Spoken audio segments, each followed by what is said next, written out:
There are moments in life you don't recognize while they're happening. A decision you almost didn't make, a conversation that lingered longer than it should have, a loss you didn't see coming, or a quiet realization that nothing will be the same after today. And somehow, that's where the story begins. Welcome to the Mani Gill Podcast, the podcast where we explore the lived experiences that shape us. Not the highlight reel, but the in-between. The uncertainty. The turning point you only understand in hindsight. In each episode, we sit down with real people and unpack the moments that changed their direction, what happened, what it felt like, and who they became because of it. Because your life isn't just a story you tell. It is an experience you're still living through. My name is Mani Gill, and I'm so grateful that you are here. I'm all about creating a community where we shared lived experiences, especially the difficult, defining, or unexpected ones, which become turning points for growth, identity, and direction. Thank you for being here. I hope you subscribe, rate, and review. It would mean so much to me. Please welcome our guest today, Riya Bhagnari.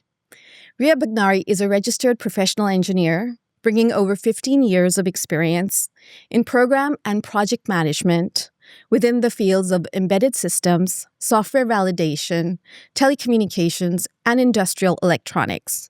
She is currently working at Solidigm as a program manager where she sees software development and validation teams across international locations. Welcome, Riya. Thanks, Mani. How are you doing today? I am good. I'm nervous, but I'm good. Thank you so much for joining us today. I really appreciate it. So let's get started. Can you share a bit about your journey and how you got started in this field? You know how they say sometimes destiny is written, you don't touch destiny, you don't control destiny, it just happens. Yeah. I graduated from McMaster University in Toronto as with a degree in engineering physics with specialization in nuclear engineering, and my aim and goal since grade 10 had been that I need to go into nuclear engineering. But then things changed when I moved back home to BC, and I found out there's no nuclear engineering here. So what do we do? Oh, okay. And I said, okay, let me try something in engineering physics. And I got hired by a geotechnical company to, assess how they had a geotechnical drill, and they said, I need your help to sort of understand the physics aspect of the drill and how we can make it more efficient, we can make it more better. But I didn't like that. And I said, okay, let me try my hands on coding and get onto the embedded side of things. And they had a project for me. And I said, okay, maybe this is the area that I want to go. Mind you, I never enjoyed coding ever in university or school.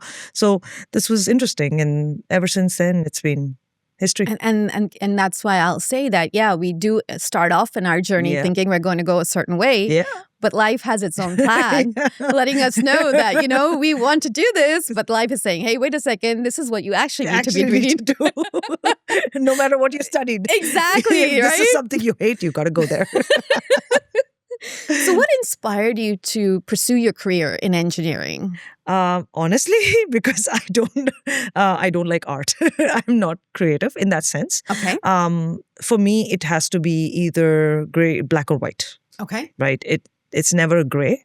And things have to make logical sense for me to sort of understand in my brain.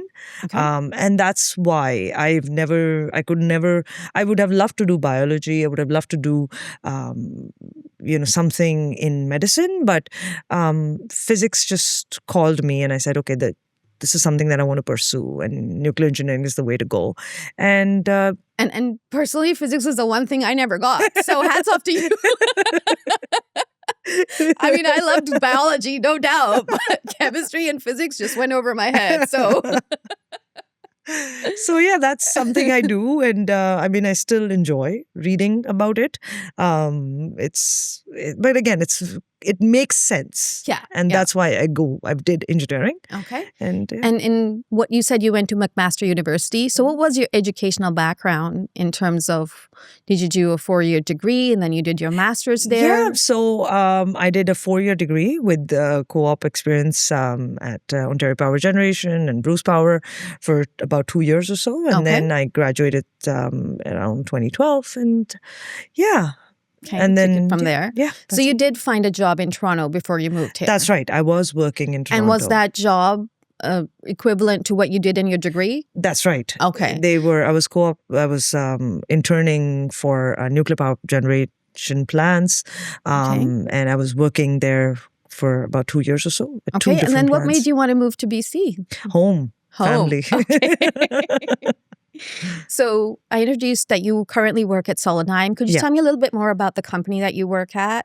Yeah, Solidigm is the legal U.S. entity of SK Hynix. Okay. SK Hynix is number 2 in the world after Samsung in creating enterprise-level SSD memory solutions for companies like any of the big sevens, or anyone that needs a data center.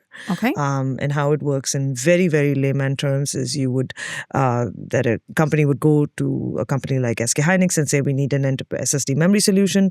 Then you would have a GPU that they would get from a company like NVIDIA, for example, and they would stack them together. And at that point, you would have an ability to host an AI platform. Okay, Again, just for our viewers, I'm just going to go back to what you just said.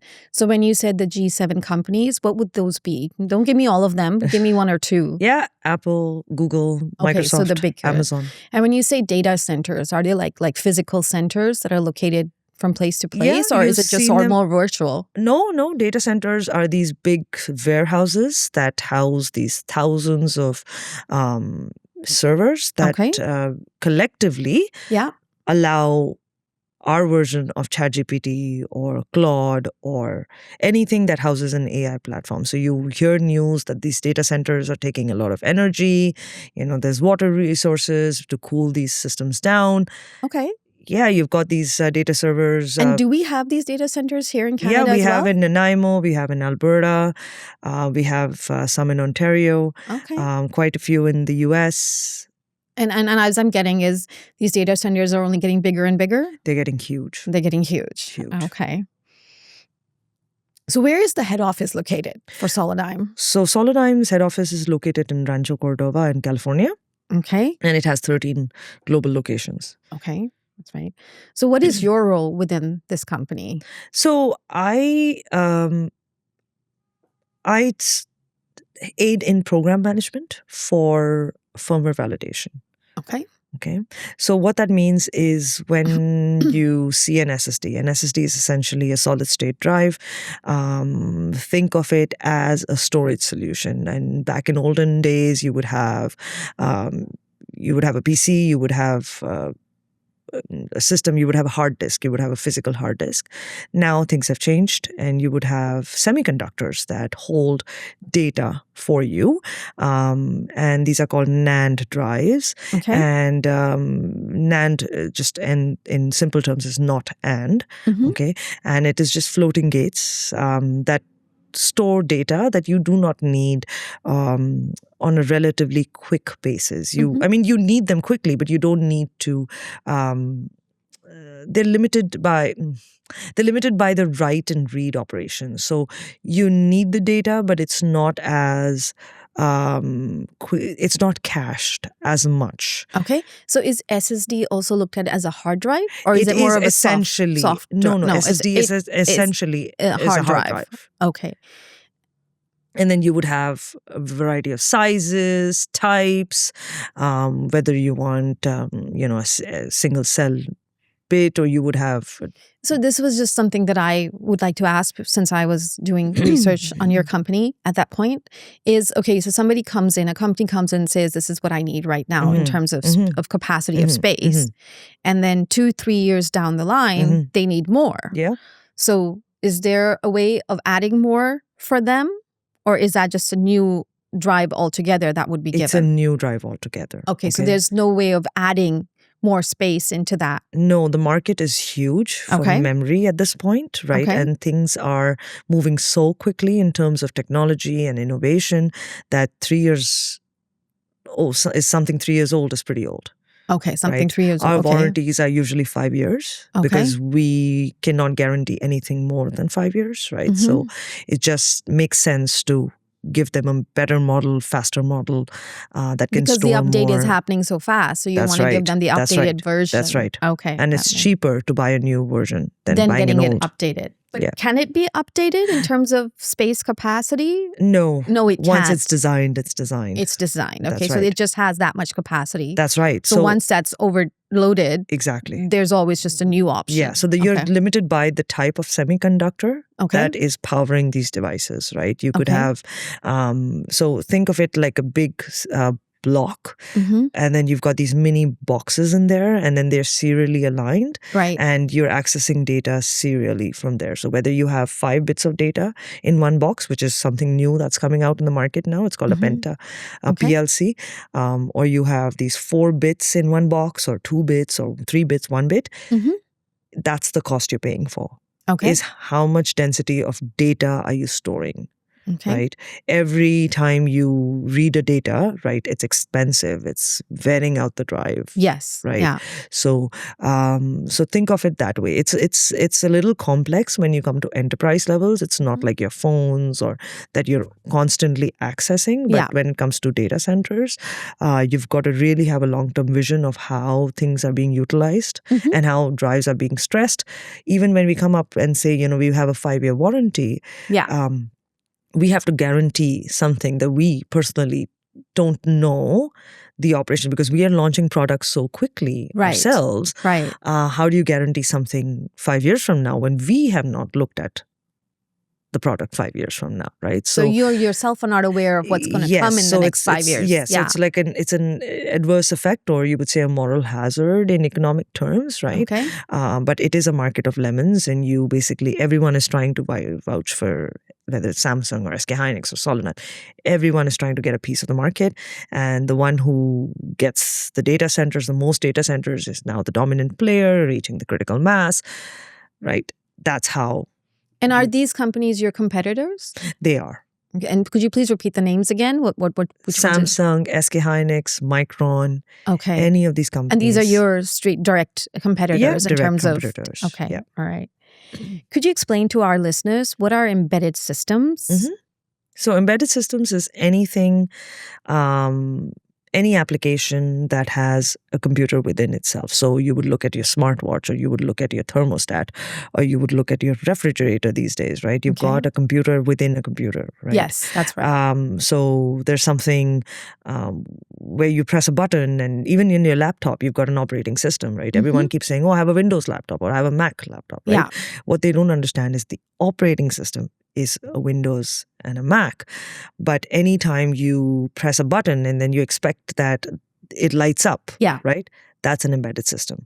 Okay. Right. So anytime you want a computer to run the internal guide of the computer is called a firmware. Okay.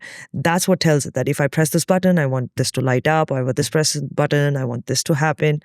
So that's where the firmware is advising what is happening. Software just runs on top of it. So you've got Word or Excel that just runs on a layer above that. So it's a system within a system. That's right. Wow. Okay. Yeah. And since we are talking about embedded systems, how does that relate to AI? So there's something called embedded AI. So, okay. So when you're driving a Tesla, or you're driving these electronic cars, and you have self-drive, or you have these parking systems, right? Right. Where you just press a button and the car parks by itself. So previously, or maybe a few years ago, you would have these computers talking to a cloud somewhere, or talking to a big database somewhere. Okay. It could be in Mexico, it could be in Antarctica. And then you would have this connection, and then the car would ask this database and say, now this person has asked me to park. What do you want me to do? What are my instructions? Okay. That takes time. That is you would have delays. It wouldn't be as smooth by the time the chitter chatter happens between the two places. Now you've got NPUs, or neural processing units. And what that means is now the operating system is faster, it's smarter, and it's looking at its own data, it's collecting its own data, and it's saying, okay, this is how I need to park. And it learns over time that if I've parked this one and Mani doesn't like me parking it this way and she wants me to change, then maybe I should not do it next time. So it's sort of learning by itself. Again, it's expensive. It's just in a very... It also sounds like a system within a system. It is a system. So it's reading what you want. And it's storing. But first it's doing what it thinks you want it to do. So again, it's programmed. So it's very simple, right? You're telling your Alexa that I want this song. I want to listen to this song. Yes. Then Alexa basically notes this down. She stores it in her personal database. Right? Yeah. If Alexa's database was local. Right now, Alexa's database is not local. It's somewhere in the middle of nowhere. Mm-hmm. But just work with me through this. So if it's local, it'll store it. Okay. Right? And the next time you say, okay, Alexa, play a song. Mm-hmm. Alexa plays the one that's already in the database, and she understands that, or Alexa understands that Mani likes romantic songs, Mani likes dark songs, Mani likes with a higher tempo, right? So think of these as different variables that she's just noting, right? Tempo is high, this. Because at the end of the day, Alexa doesn't understand what song is. All she understands is zeros and ones. Okay. Right? So when she sees, okay, the song has high tempo, she identifies, she puts a 1 there. And that's why when you say just play songs, it'll play you similar songs to what you've already heard. That's right, because it's just looking at the data. Because I do have Alexa. Yeah. And so whenever I say, hey, play songs, it'll play me everything similar to what I've already heard. And I'm like, how does it pick that up? It's just a big database, and it's just looking at the different things that you like. So you like it, if you like something spicy, then it'll say, okay, go Chinese food, or you go Indian food. If you like something mild, then it'll say, go American food, or something like that. But again, it's just a big database that it has to just go through fast. Okay. And so I'm just going to go back to the basics. Yeah. So Alexa already has a database in there. Okay. So when we say play this, or we like this, or turn the light off, or whatever it is, that's already there. Yeah. And then it's also learning what we like in terms of our preferences. It's storing it. It's storing that data as well. Yes. That is what learning is. It's just storing that data. And again, how it processes it, that is based on the company that works through it. So whether it's Amazon or Microsoft, they decide how that data is processed. Whether they want to use your data to learn or not, that's their decision. So whatever I'm storing in my Alexa, there is somebody else in the back who can be looking who can at access that data. Yes. Oh, okay. Interesting. Yes. And that's why they say whenever we talk, our phones are listening. That's right. So whenever we're talking about something similar would show up. Yes. Because that data is being stored and it's showing up in terms and of an algorithm. Yes. So every time it's tuned to listen to that. Or you have sensors that basically just listen to those specific words. Right. If you want it to pick up on a majority of words, then you just tell it that this is, it's very easy to program a sensor to do what you want it to do. That's interesting. So I learned something new. There's such a thing called embedded AI. Yes. So your smartwatches that are picking up your heart rate and things like that, they're telling you, it's not as dumb as saying, okay, you've got a high heart rate, right? But it's also telling you that you've got a high heart rate, and it's also looking at 5 different things and saying you didn't sleep well, yada, yada, yada. Oh yeah, it tells me that. You could have a big problem or a small problem, right? Yes. Based on that. So that's thinking, and that is embedded AI. Okay. All right. So I read somewhere during my research that Solidigm is a market leader in NAND flash technology. Mm-hmm. What is that exactly? So NAND is, as I said, right, it's not NAND. It's just a sort of a storage device. Okay. There are 2 types of storages. There's NOR and NAND. NOR is a byte level storage. So anytime you start a computer, the first step is a bootloader.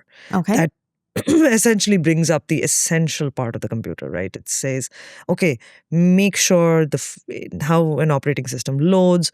You've got the essential covered. The basic sanity check done. The basics part of the operating system is checked. Then kicks in the operating system. And that's where so that part is done with NOR. So they're both non-volatile storage. And what that means is that when the power is off, the data is still there.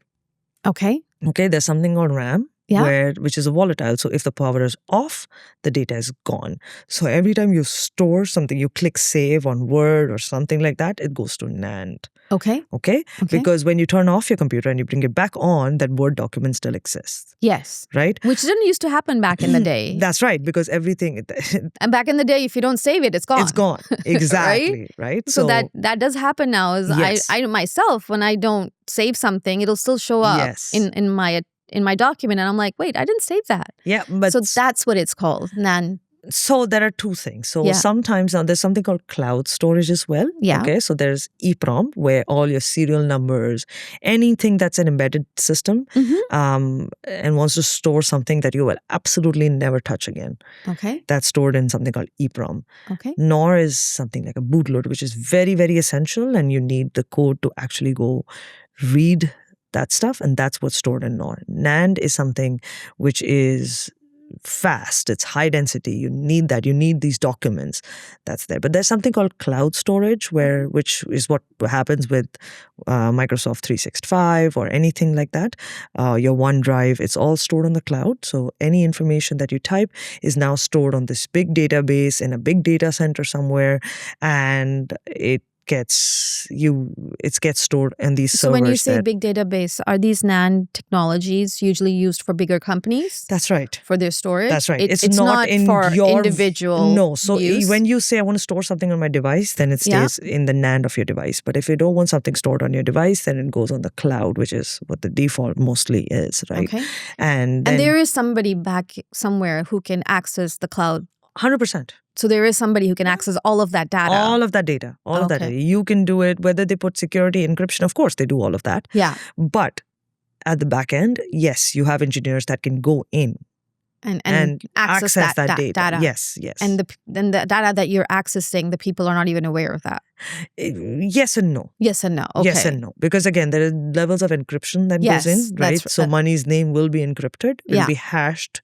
So they won't know whether it's Mani's name. But again, just if you think of it as a logical way, they can. All data is from one database, it's moving to another table. Right, you're moving furniture around, right? You're moving your furniture from your kitchen, then it goes to a bigger kitchen, or it goes to your storage in your house. So when you're accessing that data, somebody in the back, what is that access for in terms of what? In terms of whether it's machine learning, whether it's to see quality of data, whether it's to see, can you make it more efficient? What is the kind of data that we're collecting, right? Does the data make sense? And for me, the immediate thing that came into my mind was, is it like learning how the choices of today are changing from maybe 5 years ago? What are people looking at? What are people searching? Yeah, that's what they do. Because everything is changing. 100%. And like you said, AI is changing very fast. Even the technology is changing very fast. So even our choices are changing. I wouldn't say as fast as that, but the more choices you have, obviously you're going to revert to something else that you've never seen, because this just looks more new. Yeah. It doesn't necessarily mean it's better, but it's just new. That's right. Okay. And AI, if I can say to anyone who is a little confused about what AI in very, very layman terms, it's data that you give them. So if you type something in ChatGPT or you type something in Claude, it's looking at the words per word. Okay. So it's like a line, right? Okay. So it's going to say, hello, Mani, how are you? Right? Yeah. So it's going to first look at hello. It's going to think, oh, if it's hello, then it's some sort of introduction, or it's some sort of hello. So it's going to start looking at that database and say, okay, so if these are the words with hello, what kind of conversations are we looking at? Okay. Then the next word it looks at is money. Yeah. Right? And then it says, oh, money. So is that a name? Is that something? It doesn't know. So it looks at its big index or dictionary and says, oh, money is a name. Right. So if money is a name, do I have in cross references to money? Right? Is it a woman's name? Is it a male name? Right? But again, it's looking at one word at a time. At a time. Okay. And that is why it hallucinates. And that is why you don't have checkpoints. Because what happens is when you say, hello, Mani, how are you? I am a bad person. By the time it gets to I'm a bad person, it's already done so much processing that it doesn't know where to draw the line. Okay. And it's only looking at that one word at a time. And that's the first time I've heard that it has its own limitations. It does. And that's the problem with these companies. Yeah. When they say, oh, we'll try our best to, make sure we've got these safety protocols. Of course, things are changing. This is a very, very layman term. Yeah. But in just sort of, if you have that sort of understanding of how it works, right, on a big scale, then that's the problem. Okay. Right? Amount it processes. You would expect it to, hello, money, how are you? You think in microseconds. Yeah. By the time it comes to the response, it's milliseconds or even a second. So it's reading every word we're telling it. And then it's going into its database, trying to see relations. To what see is it what's saying? going on. Exactly. Money is a name. Is it a female name, male name? Hello. So it's a conversation that's starting. And so that's happening like every second? That's happening every second. Wow. Yeah. Every milliseconds too. Wow. But there's a cost to it, money. So every time you process, every time you say, hello, money, how are you? That's 6 words. Yeah. That's 6 plastic bottles of water that are used to cool 6 servers down. Oh, okay. Right? And now people are putting in databases and saying, can you process this for me? Can you do this for me? Right? Amount of resources that are used in terms of electricity and water to cool these things down. That is why you have these nuclear reactors, these small modular nuclear reactors that they're saying, we'll use them. Mm-hmm. We don't want to rely on the public grid anymore because it's getting expensive for people in Virginia and, in all of these states. They cannot. It's cost that they didn't sign up for. Right. That they're now paying. Right. To host something that they don't have control over. Right. But I don't think they were aware that this would be the cost when it started. That's right. Right? That's right. And as you get bigger, the cost gets bigger too. That's right. It balloons, right? Yeah. Yeah, that makes sense. Yeah. So another thing I read is the 122 TB SSD. Yes. Is that similar to the NAND flash technology? They're just the storage size. So it's 122 terabyte. Okay. It's just a product. Okay. And terabyte is the largest? No. You have petabytes, which goes as 1,000 terabytes is petabyte. Then it's 1,000 is exa. Then 1,000 more is zettabytes, right? Which is what data centers normally do. So when you approach a data center, you would say, okay, we don't. And the storage capacity you just said, honestly, the ones that I've heard is maximum is terabyte. Yeah.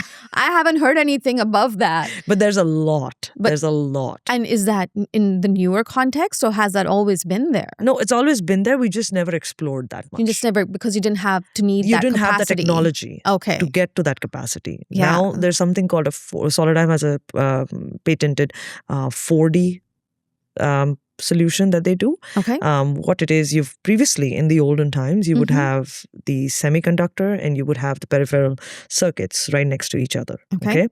Heat, everything. It used to be one level. Okay. Then over the years, they stacked it. Starting there. Now you've got 3 stacks and then you've got the peripheral circuits. Okay. Right? It just gets way more complex in terms of how you're accessing the data, how you're touching, how you're cooling the thing down, how you're doing writing, how you're doing erasing of this data, right? Again, just very basic physics and chemistry. Mm-hmm. And that is involved in these semiconductors. And these semiconductors are made of gold and lithium and all of these troubled metals that go in tungsten and all of these metals that we keep hearing about, these rare earth metals, right? Right. That's what makes these as semiconductors possible. So, and this is just for the viewers, just to simplify a little bit. You said that everything that we say into AI, let's say we say 6 words, there's 6 plastic bottles that are cooling the system down. So the more we use the system, the more hotter it gets? Every process, irrespective of how big the process is, the process is going to be the same. It's only going to be, in Claude, you've got something called tokens, right? Okay. Essentially what it is, it's the amount of compute power that you need, right? Yeah. But if you imagine, now these systems are fixed, right? So you can only have a maximum process of, say, you can only have, if you have space for 10 blocks, you can only maximum put 10 blocks in there. Yeah. Now, if Mani puts in an ask that requires 20 blocks, she would need 2 servers that do 10 plus 10 blocks, right? Now, it depends on Mani, how big Mani's ask is. Yeah. How many servers do I need to cool down? If Mani needs to ask 1 block, it's still cooling the same server down and cooling process is still the same. Yeah. Right? It's 1 bottle per server, right? So think of it that way. Okay. Right? And what data centers do is how these companies work is they say, okay, we want 100 and we want these servers that can now every year when the technology improves, instead of 10 blocks that they can be processing, you now process 50 blocks. Oh, wow. Okay. Right? So now Mani and I both can ask at the same time how many, as many questions as I can, as long as they fit the 50 blocks, right? You see? Okay. Yeah. That's how they're getting more efficient. They're getting more cost sensitive in that sense, that they want the maximum computing power with the available technology. So with the increasing data centers, they're also expecting more people to utilize this technology. That's right. Right?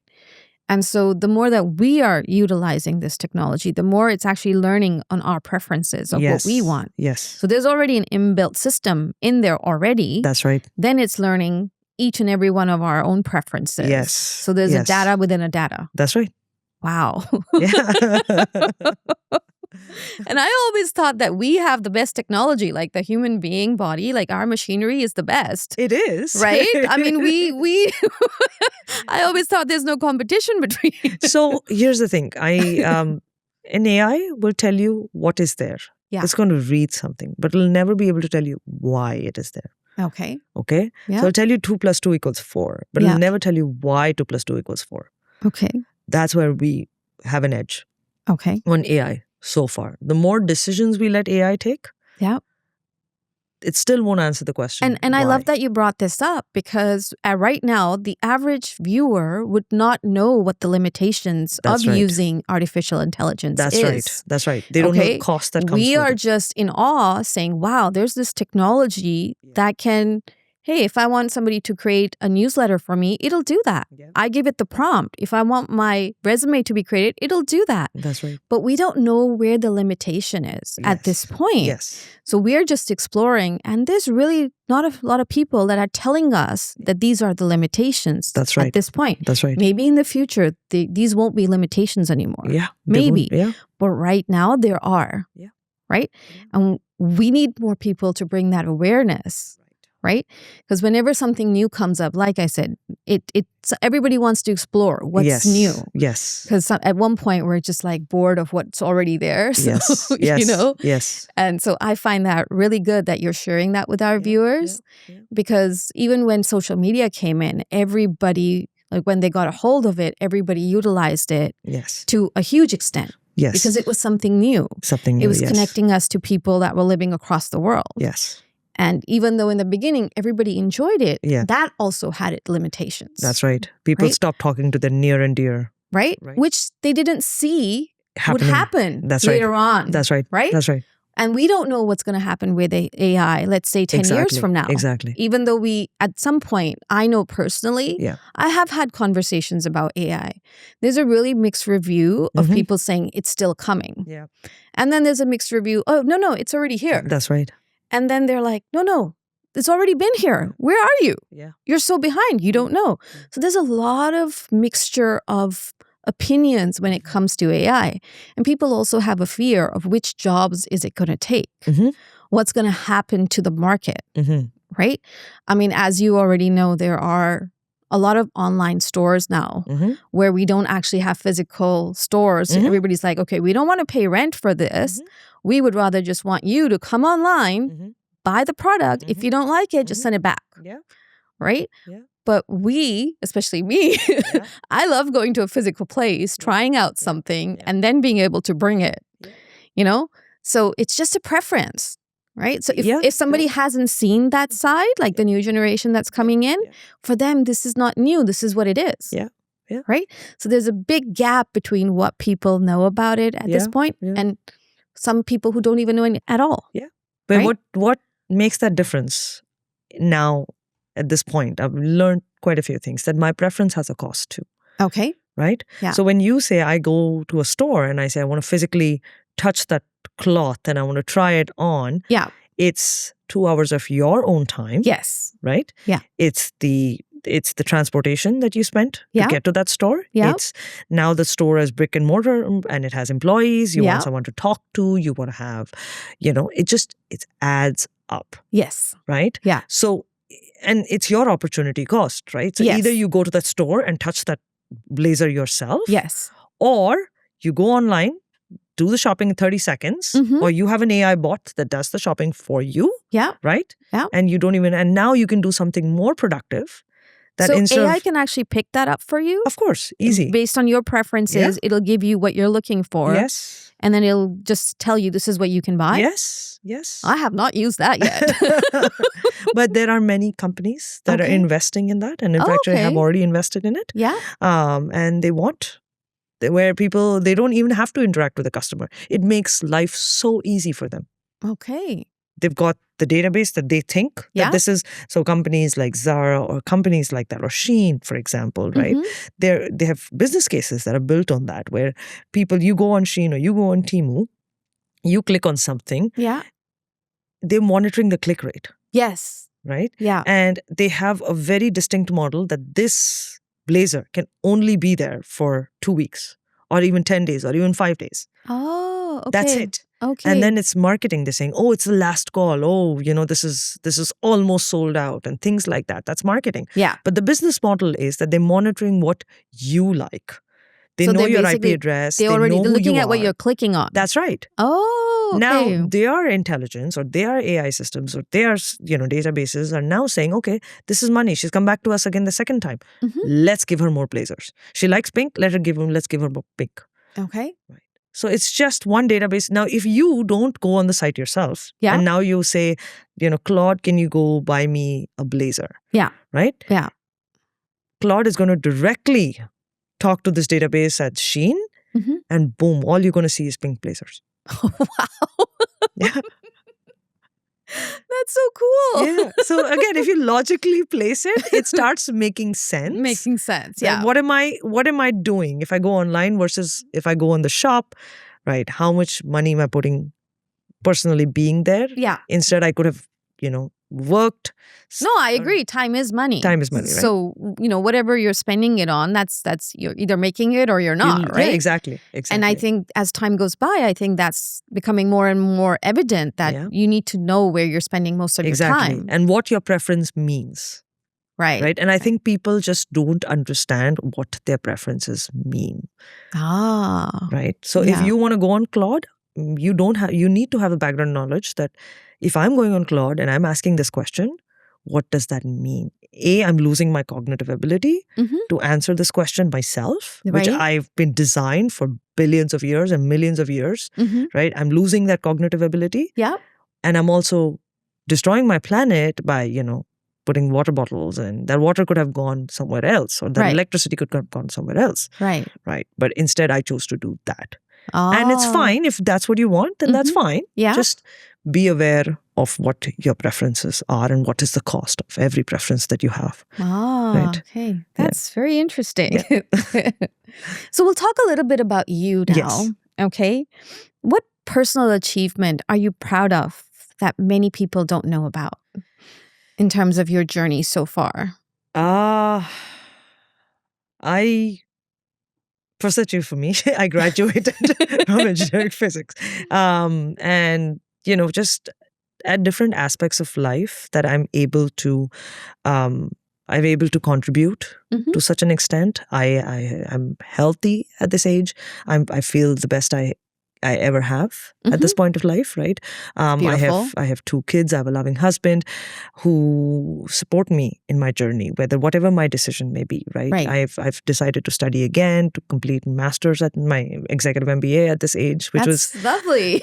With 2 kids? With 2 kids, with a house. And a full-time job. Right? So I am very thankful for all the support, touch wood, that I have, whether it's be my company, whether it be my colleagues, whether it be my husband, my kids, even my cohort that I work with. It's I'm quite blessed in that aspect. So I wouldn't say I'm very proud of this one thing. It's just I'm very proud of the moments that I've had throughout this journey.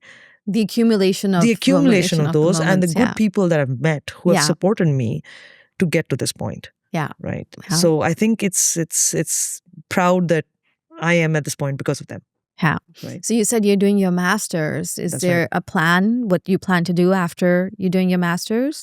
I frankly no. At this point, I thought maybe, getting an MBA would help me sort of identify, maybe I want to change industries, maybe I don't want to change industries, but I right. want to understand, Yeah. how it is. How does it feel to be in a room full of board executives? What do they talk? What do they dress like? How should I behave, right? Right. When I network, whom am I networking with? What should I say, right? Yeah. It's a very humbling feeling, Mani, when you are in a room, or especially in a safe space where you have a CIO who's in your team, right? And you see, and that person is also had their hands shake when they're doing a presentation, and just humbling. Oh, me, they can do it. Oh, it's me too. Wow, there's someone. It's not just me, right? Or when we're learning economics and we go, oh, this something doesn't make sense, and that person also like, yeah, that really didn't make sense.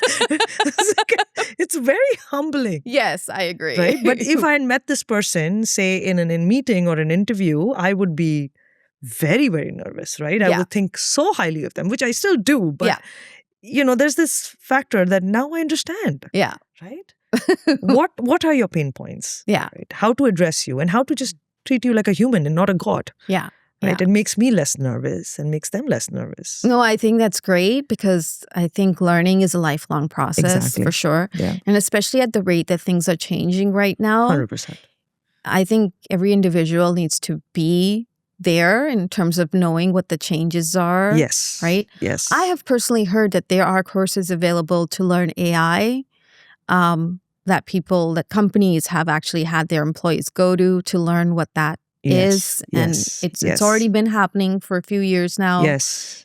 So it's nothing that's new. It has been happening, maybe more behind the scenes. Maybe bigger companies are more aware of it. Yes. And day-to-day people in their normal lives, people who have small businesses are not so much. Yes. But I think it's definitely here. Yeah.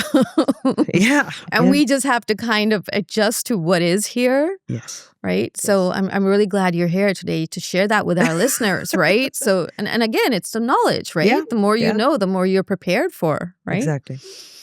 So you said that you started in engineering on a certain point in certain area of engineering, and then you shifted because that wasn't available here in BC when you moved here. Yes. So what was the most important lesson that you learned in your career so far in terms of working in the field that you are in? The most important lesson? Yeah. And I tell to all the new graduates and the Gen Zs that I hire, is to be nimble, to be open, and to be humble about the complexities of things. You would have all of these people, and when I graduated, I was like, I know this, right? What's so hard about this, right? It's so simple. A plus B equals C. Yeah. Right? Things like that. Yeah. But it just, when you get through this journey, you realize that, right, A plus B equals C, but there are different areas to why A plus B equals C, or why should A be added to B? Yeah. Right? What are the cost implications? Whom do I need to convince to add A to B, right? There are teams that you need to talk to.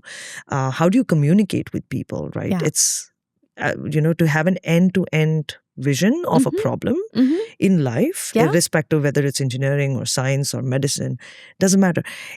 It's not as easy as it seems. It's complex. Yeah. Right? Yeah. And to appreciate the complexity and to be humble enough to understand that, yes, it's complex, but let's take it one step at a time. Yeah. No matter how silly it is, if you're not nimble enough to understand this and change yourself as problems approach, you will get nowhere. Yeah. Right? Oh, that's and beautiful. whom to talk to to ask for help. Yeah. Oh, I think that's one life lesson that I've learned. Exactly. I think personally for me, I learned asking for help at a very later age. Yes. I just thought two things I thought I could do is whatever I do, I can perfect it. Yeah, and see? whatever I can do, I can do it myself. I don't need anybody to help me. Yes. Right? Yes. I think as you get older, for me, I think it just life humbles you and says, hey, wait a second. Yes, you can do this yourself, but why do you need to? Yes. Why don't you bring people on who can do it with you? Exactly. Right? Not for you, who can do it with you. Yes. Right? And who can help you get where you need to go. And because we all bring our own strengths. 100%. So whatever your strengths are, somebody on your team probably has another strength that you bring together. Yes. Just makes the process. But the ability to see Yes. that I only have XYZ and someone else has ABC and I need to collaborate with that person nicely, humanely. Yes. Humbly. Yes. Right? To get that is an art that It just is. life teaches you. It is. Right. And I think this was one of my biggest life lessons throughout is it's much easier learning. Yes. But it's much harder teaching. Okay? Not everybody can be a teacher, but everybody can be a student. Yes. Right? Depending on what you want to learn. Yes. Right? Agreed. And as you learn all of that, you just realize, hey, everything is connected. So we're actually supposed to be helping each other out. Doesn't matter. Right. I mean, positions do matter, but doesn't matter. If that person has those skills, bring them on. Bring them on, right? Right? That's beautiful. And so as we talked about AI, we talked about storage data, where do you see this industry going in the next 5 years? Do you see it? How many times do you see it multiplying?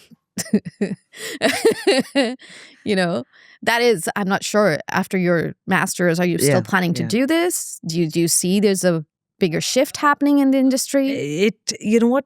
I personally believe that it's going to expand. Okay. To a point. Again, it's going to be a bubble. Many people will disagree with me. Okay. Right? And that's okay. Yeah. Right? But that's my understanding. Yeah. That we all will come to we've all come to a point where we'll just get bored. Ah, okay. Right? Yeah. We've had this in the past. History has repeated itself. Well, yeah, it happened with social media. There was a time when everybody just got bored. Yes. It's happened again and again and again. Right? So it'll balloon. And it's a circular economy, right? NVIDIA is investing in OpenAI. OpenAI is investing in NVIDIA, right? Everyone is inter-investing between each other, right? Something has to fail. Yeah. Right? Something doesn't make sense to me. Yeah. Right? And I think it's just a point where we're just going to say, it's not worth it anymore. Okay. Right? The climate change is happening, whether someone agrees to it or not. No, it's very evident it is happening. Yes. And people will start holding these companies accountable and saying this is not right. Yeah. Step up. Yeah. No, I agree with that. And I think right now they're saying that AI is going to be more helpful to society. It's more expensive than a human. That's what they said. Yes, but is that what it's really going to turn out to be in the next 5 to 10 years? I don't know. We don't know. I don't know. Right? Yeah. Okay. So what's one piece of advice you would give to someone who's right now starting out in this field? Be ready to pivot. Okay. At a matter's notice. At a minute's notice. Not a matter's notice, but a minute's notice. Okay. Okay. You don't have 5 years to pivot. Mm-hmm. If things change, if AI is coming in, companies and even companies like Solar and my Samsung. Would AI be able to take your jobs? Would it be able to do the job that you're doing? Yes and no. Yes and no. Okay. Menial jobs? Yes. Yes. Okay. Right? Answering emails, talking to people, right? Mm-hmm. The basic menial stuff will do. What it will not take from me is my relationship building, and which is what is powering this world. That's right. Yes, right? I agree. It's convincing you to buy something from me, or convincing you to hire me, or convincing you, why things are doing this way, right? Yes. A doctor, you have surgeons and they can use AI to sort of scan, x-rays and say, something is wrong. Yeah. And this is how you should fix it.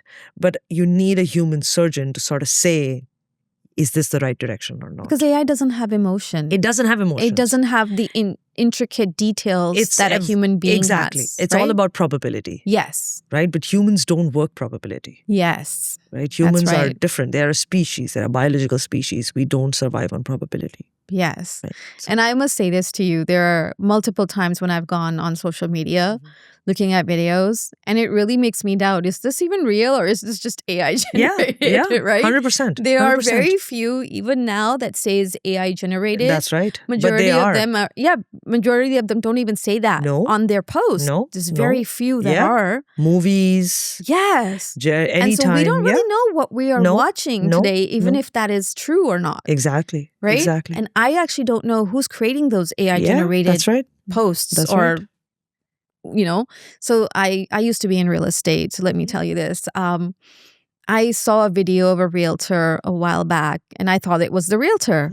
And it was a couple days later where I realized it wasn't even the realtor. It was AI generated. It was just the realtor's picture on it, and the video was created based from AI. Wow. And so I'm like, okay, so we at this point as human beings don't know what is real and what is not. What's not, exactly. Right? And that is in itself a dilemma for us. Exactly. For us. It is a dilemma because we don't know what is real, what is not. And so we are more confused than ever. Yeah. But you're bringing it up, and that means it shows that somewhere that you're already frustrated. And if I'm one of those people who's bringing it up, I'm sure there's other people who are feeling the exact same way, saying, hey, wait a second. This is not right. I'm seeing this. Is this even real? Yeah, exactly. And then there was a point before where filters started to come in photographs or videos. And we're like, oh, this is so beautiful. Yeah. And only later we realize, hey, wait a second, this is not real. This is a filter that came in. And even though it makes a person look very, very beautiful. But it's not real. But it's not real. It's not real. Right? Yeah. So we are actually heading into a space, into a time where we're going to have to be able to understand, to differentiate between what is real and what is not. Exactly. Is that really good for us? It's coming to a point where I put my brain cells in doing something new, which is good for my community. Yeah. Or sitting back, taking 5 steps back and say, oh, is this picture good enough? Or this information that's coming out, is it real or not? You know what I mean? Yeah. I rather use my brain for something else. Yeah. Then that's not something I want to do. Yeah. So as a society, I probably think we're moving 10 steps back with AI, then 10 steps forward. Yeah. Right? We need to be focusing on bigger, better things, dealing with problems we have at hand, right? Whether it's family, whether it's community, whether it's housing, whether it's politics, we don't actually see robots here yet. Mm-hmm. But are there robots elsewhere, somewhere in the world? Because I do know that China has some robots coming in and doing warehouse work or working in hospitals and not. We don't really have that here yet. No, we do. If you go to Ontario, automotive factories, there are dark factories. Even in China, even in the US, where majority, in fact, quite a bit of our manufacturing is a dark factory. So essentially, you have no lights. All you have is robots that are basically automating the assembly line, packing things, moving things. And that's here in Canada? In Canada, yeah. Oh, okay, I did not know that. Yeah, many times. Whether you go, you would have QA. Mm-hmm. You would have people at QA, but many times you go to these brewing factories, or you would go to even your chips, your processed food factories. They are sometimes quite a bit dark factories. Oh, wow. Okay. And that's what they call dark factories because there's actually no light there? There's no light there. It's just robots with their own individual lights? Yeah. They don't need lights, right? Why do they need lights? Oh. Why do robots need lights? Oh, that's interesting. Yeah. There are many companies out there that essentially just produce cameras and sensors that would help a robot pick a screw from a bunch of screws, right? Yeah. And it would just teach the robot how to pick the right screw, how to visualize that it's a right screw. Okay. Right? Because if you think about it, if this was a normal factory, a person would have to go in and pick up that screw one by one. It has to be the right screw, right size, the washer has to be right. Right. Right? Yeah. And that's so much time. That's so much money. Right? Mm-hmm. But now if you have a camera that does it for the robot, it doesn't need the light. It doesn't need anything. It doesn't need the ambience. It doesn't need an AC, right? It's easy. Wow. That's so cool. Yeah. So as we come to the end of our episode today, is there anything else that you would like to share with our viewers? So in my current role, I've had the privilege and the pleasure to deal with a lot of Gen Zs. Okay.